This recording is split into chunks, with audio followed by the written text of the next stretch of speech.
শনিবার মোহনবাগান বনাম ইস্টবেঙ্গলের ডার্বি শেষে আইএফএ সচিব অনির্বাণ দত্ত তিনি সন্তোষ প্রকাশ করলেন মাঠে লোক আসায়। তিনি অবশ্য বলেছেন যে ডার্বির ফিরতি ম্যাচে আরও বেশি লোক আসবে বলে তিনি আশা করেন। তার বক্তব্য, একদল হেসে এবং একদল কেঁদে বাড়ি ফিরেছে, কিন্তু ভারতীয় ফুটবলে মোহনবাগান ইস্টবেঙ্গলের রেশারেশিটাই বড় কথা এবং সেটাই ভারতীয় ফুটবলকে আরও বেশি ধারালো করে তোলে। এক বছর পর আবার কলকাতা লিগের ডার্বি হলো। এটা একটা স্পেশাল ফিলিং। মাঠেও মানুষ এসেছিল, মাঠ পরিপূর্ণ না হয় প্রচুর মানুষ মাঠে ছিল। আর আমি দেখছিলাম ইউটিউবে প্যারালালি প্রচুর মানুষ ইউটিউবে খেলা হচ্ছে, টিভিতে আরও বেশি মানুষ দেখতে চাইছে। আমার মনে হয় এই খেলাটা সবাই আনন্দ করছে এবং প্রত্যেকটা ডার্বিতে একটা বিশেষত্ব হলো একটা অন্য প্যাশন কাজ করে। সেই প্যাশনটা হচ্ছে দুটো টিমই চেষ্টা করেছে সম্পূর্ণ চেষ্টা করে।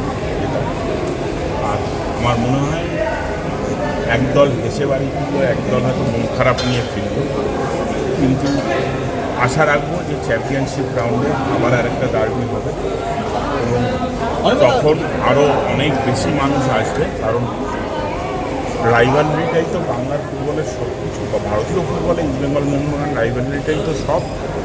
তো এই রাইভালরিটাকে অনেকটা দাহ্য পদার্থ যোগাবে আজকের ডার্বির ম্যাচ, সেখানে গ্যালারি প্রায় ধুধু করছে, মানে লোক দেখা যাচ্ছে না, আতশকাল দিতে পারে। সেখানে কি মনে হয় যে 48 ঘন্টা আগে যে টিকিট বিক্রি শুরু না রাখাটা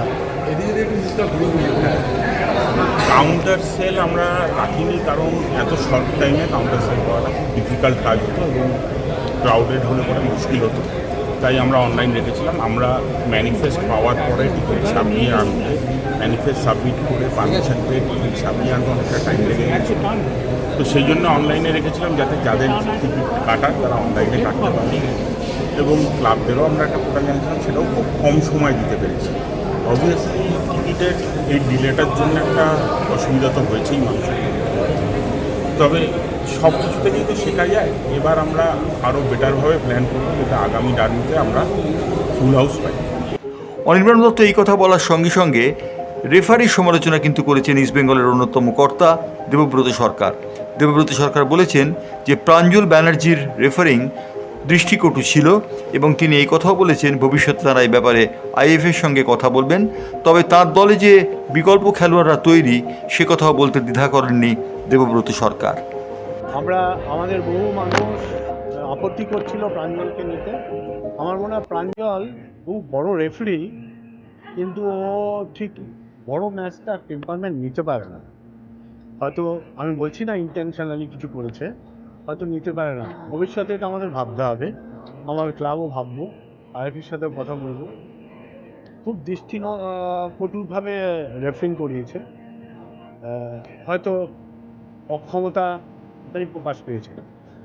টিম ভালো খেলেছে, আরও ভালো খেলতে হবে। সবে 2টো ম্যাচ খেলেছে, 3টে ম্যাচ। ডার্বিটা একটু পরে হলে হয়তো ভালো হতো, আরও ভালো ম্যাচ খেলা যেত। আমরা আস্তে আস্তে ইমপ্রুভ করবো। আমাদের প্রচুর ছেলে আছে, আরও 15-20টা ছেলে আছে যারা আস্তে আস্তে লাইনে আসবে। এখান থেকে আমাদের সিনিয়র টিমে নিতে হবে, এই পরিকল্পনা আছে। হোপফুলি এবছরও আমরা 2-3টে ছেলেকে নিতে পারবো। হ্যাঁ, ও ছেলেটাকে দিল না, গোকুলাম ছাড়িনি, চেষ্টা করেছিলাম আমরা। জিজ্ঞেস করি, ওদিকে গোকুলাম তো ছাড়লো না, সবাই জানতে চাচ্ছে একদম।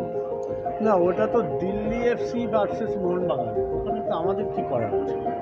এই দুটো ক্লাবের লড়াই।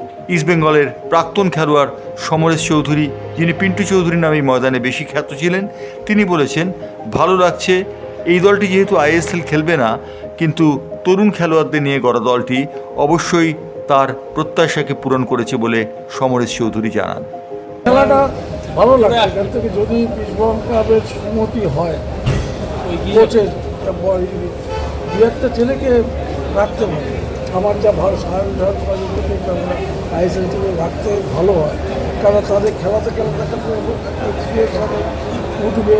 এটা তো দেশের জন্য ওঠার জন্যই তো, যেখান থেকে আমরা যেমন ওয়ারি ক্লাবে খেলেছি, ইস্টবেঙ্গলে সীতাপুরে খেলিয়ে আমরা একটু সেট হয়েছি। সেইটা যদি কোচ করতে পারে ভালো, অনেক সম্ভাবনা আছে বেশ। এবং আজকের খেলাটা খুব ভালো লাগলো এটা বলতে পারি। আর ইস্টবেঙ্গল জিতেছে, খুশি তো হবে। ব্যুরো রিপোর্ট, বাংলার পালস টিভি।